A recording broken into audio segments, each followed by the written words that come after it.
नवाज देवबंदी की बहुत प्यारी लाइन है जो आज के सामाजिक तथ्यों का मिलान करती है। जलते घर को देखने वालों फूस का चक्कर आपका है, आपके पीछे तेज हवा है, आगे मुकद्दर आपका है, उसके कत्ल पे मैं भी चुप था, अब मेरा नंबर आया है, मेरे कत्ल पे आप भी चुप हैं, अगला नंबर आपका है। अगर किसी पड़ोस में हिंसा हो और उसका जवाब हम अपने ही घर में फैला कर दें तो फिर क्या फ़र्क रह जाता है। आज यही सवाल हमें झकझोरता है। कहा जाता है बांग्लादेश में अल्पसंख्यक पर अत्याचार हुआ और उस दर्द को दिखाकर भारत में गुस्सा भड़काया गया, लेकिन उसी गुस्से की आग में भारत के भीतर ही अल्पसंख्यकों को मुस्लिम, ईसाई और बौद्ध को निशाना बनाया जाने लगा। अब सवाल ये उठता है, अगर किसी देश में हिंसा हो रही है तो क्या उसका इलाज अपने ही देश में आतंक फैलाना है, अपने ही नागरिकों को डराना है, तोड़फोड़ करना है, त्योहारों पर हमले करना है? क्या यही न्याय है? विरोध करना सही है, पर इसका मतलब ये नहीं कि आप आतंक फैलाओ। यहीं से एक और खतरनाक तस्वीर सामने निकल कर आती है।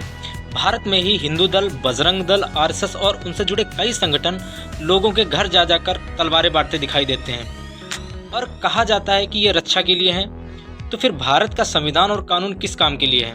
अगर सुरक्षा हथियारों से होगी तो अदालतें और पुलिस और कानून व्यवस्था किस काम की है? हथियार बांटना सुरक्षा नहीं है, यह साफ तौर पर डर पैदा करना है, जानबूझकर समाज में आतंक का माहौल बनाना है।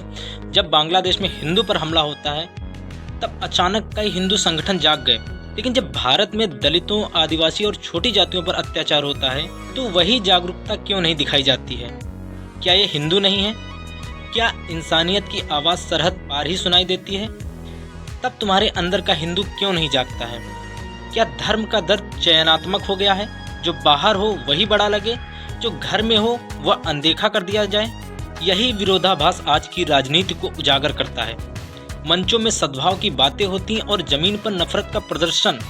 कानून व्यवस्था कमजोर पड़ती दिखाई देती है और भीड़ खुद को न्यायाधीश समझने लगती है। डर को हथियार बनाया जाता है, पड़ोसी देशों का नाम लेकर असहमति दबाई जाती है, सवाल पूछने वाले को चुप कराया जाता है। इसी बीच मनुवादी सोच को बढ़ावा मिलता है, ऐसी सोच जो इंसानों के बीच असमानता को स्वाभाविक मानती है।